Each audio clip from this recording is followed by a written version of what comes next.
સુરતના અડાજણ વિસ્તારમાં ડ્રગ્સના જથ્થા સાથે 2 આરોપીની ધરપકડ કરવામાં આવી છે। અડાજણ પોલીસે બાતમીના આધારે કાર્યવાહી કરી ભોલાભાઈ પાર્ક સોસાયટી નજીકથી 2 શખ્સોને ઝડપી પાડ્યા છે। આરોપીઓ પાસેથી મેફેડ્રોન ડ્રગ્સ સહિત કુલ 1,12,400 રૂપિયાનો મુદ્દામાલ કબજે કરવામાં આવ્યો છે।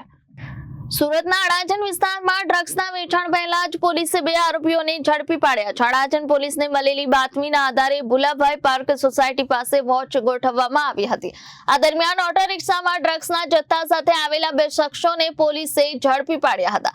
પોલીસ તપાસ કરતા આરોપીઓ પાસેથી 3.10 ગ્રામ મેફેડોન ડ્રગ્સ મળી આવ્યો હતો। આ ઉપરાંત ઓટો રિક્ષા, મોબાઈલ ફોન અને રોકડ રકમ સહિત કુલ 1,12,400 રૂપિયાનો મુદ્દામાલ કબજે કરવામાં આવ્યો છે। આ મામલે પોલીસે મોહમ્મદ ઇમરાન ઇકબાલ અંસારી અને જામીરુલ્લાહ મતીઉલ્લાહ અંસારીની ધરપકડ કરી છે।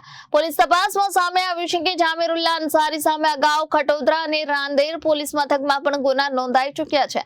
હાલ આ ગુનામાં પટેલ નામના ઇસમને પોલીસે વોન્ટેડ જાહેર કર્યો છે અને તેની શોધખોળ હાથ ધરી છે। Bureau report Janadesh news Surat.